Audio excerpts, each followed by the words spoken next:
Hai semuanya, nama saya Adeline dan di video kali ini saya akan membahas tentang bagaimana bangsa Belanda bisa masuk ke Indonesia. Nah, untuk pembukaan video saya akan menjelaskan sejarah awal mula bangsa Belanda masuk ke Indonesia. Check it out!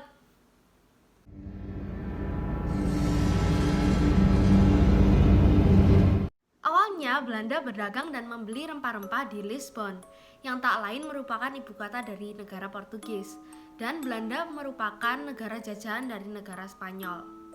Pada tahun 1585, Belanda tidak lagi mengambil rempah-rempah di Portugis, dikarenakan Portugis dijajah oleh negara Spanyol, dan membuat Belanda terpaksa untuk menjelajahi samudra. Pada tahun 1595, Belanda dalam rutenya hingga ke Nusantara yaitu Indonesia adalah Barat Afrika, menuju Tanjung Harapan, menuju Samudra Hindia,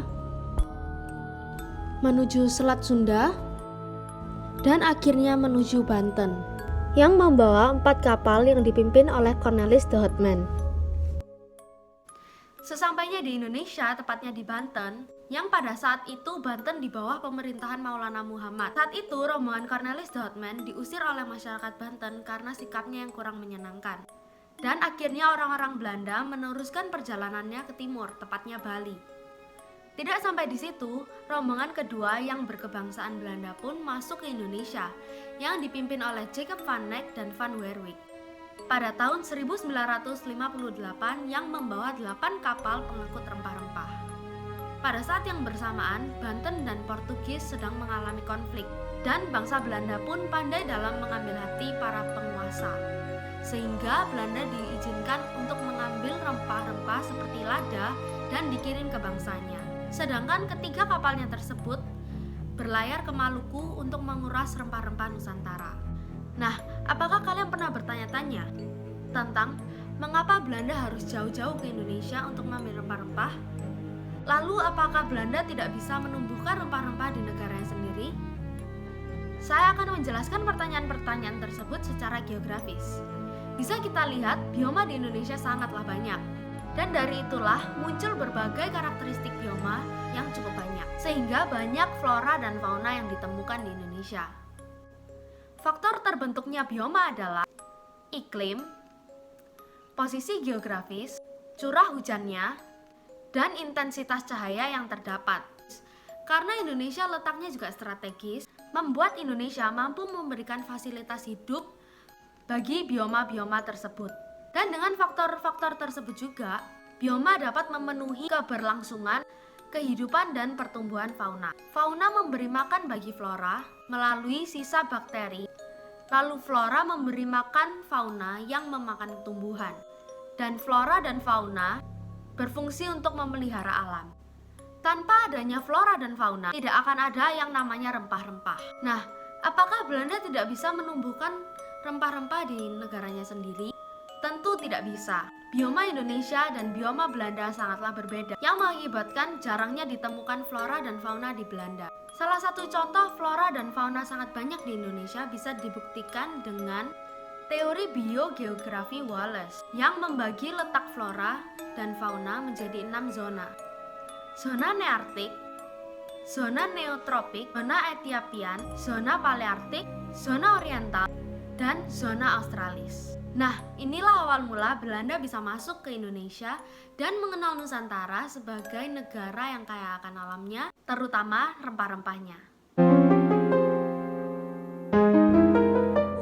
Namun, apa saja bentuk penjajahan bangsa Belanda terhadap masyarakat Indonesia? Salah satu bentuk penjajahan bangsa Belanda terhadap Indonesia adalah perbudakan, yang banyak dikenal dengan sistem kerja paksa atau Rodi, tanam paksa atau culture stillcell, dan land rente atau sewa tanah. Belanda menjalankan semua sistem ini sebagai salah satu upaya memperkaya bangsanya dengan cara memeras bangsa terjajah. Kekejaman perbudakan Belanda tersebut tidak akan terbayar dengan dilaksanakannya politik balas budi. Selain diberlakukannya sistem kerja paksa dan tanam paksa oleh Belanda, ternyata ada kisah yang paling menyedihkan selama terjadinya peperangan Aceh Belanda pada tahun 1873 hingga 1904. Kisah yang jarang ditulis oleh sejarawan tentang adanya sistem perbudakan oleh tentara-tentara Belanda terhadap bangsa pribumi yang dijadikan TPO atau tenaga pembantu operasi, yang sering disebut juga sebagai Batalion 19 atau Batalion Merah karena mereka dikenakan pakaian merah. Ada masanya juga budak-budak itu digelar sebagai perwira-perwira Marine atau beruang-beruang rantai. Keberadaan para pekerja paksa itu pernah menjadi masalah besar di negeri Belanda ketika New Rotterdamse Courant menurunkan suatu laporan tentang keberadaan para beruang rantai pada Januari 1938. Kisah beruang-beruang rantai ini menjadi lembaran tersendiri bagi kerajaan Belanda. Mereka telah bekerja dengan beban yang jauh lebih berat daripada orang-orang lain dan dengan penderitaan-penderitaan yang lebih parah daripada orang lain. Bahkan kebanyakan dari mereka turut memainkan peran-peran langsung dalam suatu pertarungan. Sementara imbalannya mereka hanya memperoleh kesempatan menerima pengampunan hukuman, baik seluruhnya maupun sebagian. Beberapa dari mereka ada yang tidak mendapatkan perlakuan apapun. Mereka ini disebut-sebut sebagai kawan-kawan beruang. Kawan-kawan beruang yang tak beruntung ini harus bekerja terus sampai mereka tersungkur disebabkan keletihan. Dan jika mereka membangkang, maka akan dikeluarkan rotan dan diikat pada kayu untuk menerima 25 kali pukulan rotan. Dapat kita bayangkan betapa kejamnya bangsa Belanda terhadap para tawanan pribumi yang dianggap salah oleh Belanda. Mereka harus menerima perlakuan tidak manusiawi. Ada yang menjadi tukang masak, pencuci pakaian, pembuat teh, dan pengangkut logistik. Mereka bekerja tanpa digaji dan hanya mengharapkan pengurangan hukuman yang dikenakan kepada mereka. Melalui tindakan-tindakan Belanda tersebut, kita mulai menyadari arti pentingnya kebebasan untuk mendapatkan hak-hak asasi kita yang selama ini telah dirampas oleh Belanda. Tidak hanya itu saja hak-hak kita yang dirampas oleh Belanda. Beberapa contoh tersebut adalah orang-orang Belanda tidak memperbolehkan masyarakat Indonesia untuk bersekolah. Lalu bangsa Belanda pernah melakukan pembantaian yang dilakukan ketika Belanda meledakkan kereta api di Sulawesi Selatan. Dalam peristiwa itu, sedikitnya 200 jiwa telah melayang. Sementara dalam tragedi Sulawesi Selatan, di mana tentara Belanda berupaya untuk membuat teror pada masyarakat Indonesia yang menentang pendirian Indonesia Timur, sebanyak 10.000 orang telah tewas. Meski itu termasuk kejahatan HAM, namun Indonesia tidak bisa berbuat banyak. Sama halnya seperti tragedi Rawagede, di mana terjadi pembantaian kepada penduduk kampung Rawagede di antara Karawang dan Bekasi oleh tentara Belanda pada tanggal 9 Desember 1947 sewaktu melancarkan agresi militer pertama. Sejumlah 431 penduduk telah menjadi korban pembantaian ini. Karena pada saat itu Indonesia masih menjadi negara terjajah, menyebabkan negara kita tidak bisa melakukan hal banyak. Dari penjajahan Belanda ini, kita bisa lihat bahwa hak asasi manusia sangat diperlukan supaya tidak ada lagi penindasan yang terjadi di masa depan negara kita. Dan dengan dibuatnya Pancasila, Indonesia bisa menjadi lebih teguh dan bersatu dalam visi dan misi. Lalu dengan pelanggaran HAM yang dilakukan oleh Belanda ini, apa pola hubungan antar kelompok yang terjadi pada Indonesia dan Belanda? Kini saya akan menjelaskan pola hubungan antar kelompok yang terjadi saat datangnya Belanda ke Indonesia. Di sini ada dua pola hubungan yang terdapat. Yang pertama adalah dominasi. Dominasi ini bermaksud terjadinya suatu ras yang menguasai kelompok lain. Lebih spesifiknya, pola hubungan Belanda dan Indonesia adalah perbudakan, di mana Belanda memberlakukan sistem kerja paksa terhadap masyarakat Indonesia. Lalu pola hubungan yang kedua adalah paternalisme. Paternalisme ini adalah suatu bentuk dominasi kelompok ras pendatang atas kelompok ras pribumi. Yang termasuk pola hubungan antara Belanda dan Indonesia adalah masyarakat pribumi yang dijajah. Dengan dijajah bangsa Belanda, masyarakat Indonesia tentu tidak tinggal diam. Mereka mempelajari salah satu tindakan pertahanan diri yang bernama pencaksilat.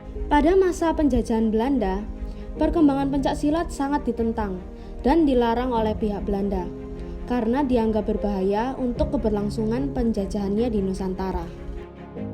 Oleh karena itu, pencaksilat diajarkan dan dipelajari dengan sembunyi-sembunyi dan hanya dilakukan oleh sebagian kecil masyarakat saja. Pada zaman penjajahan Belanda ini, yang masih digunakan, pencaksilat hanya diperbolehkan untuk mengembangkan keseniannya di beberapa daerah. Itu pun hanya sekedar pertunjukan atau upacara saja. Meski begitu, akibat dari penekanan dari Belanda ini, justru membuat masyarakat Indonesia semakin serius dalam mempelajari pencaksilat ini, hingga berakibat pertumbuhan silat pada masa-masa selanjutnya. Nah, bagi kalian yang belum tahu apa itu pencaksilat, saya akan menampilkan sebuah video di mana saya memperagakan beberapa gerakan dasar pencaksilat. Check it out! Gerakan pertama ini dinamakan pukulan lurus.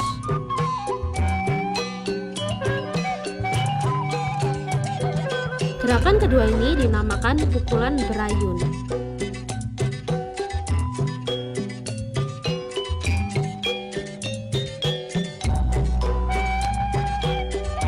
Gerakan ketiga ini dinamakan tangkisan bawah.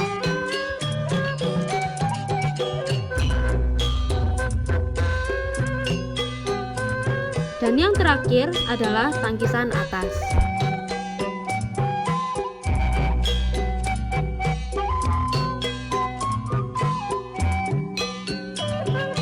Manfaat dari mempelajari pencaksilat ini adalah untuk pertahanan diri, menumbuhkan rasa percaya diri, menumbuhkan kedisiplinan, menurunkan berat badan, dan meningkatkan kesehatan jantung.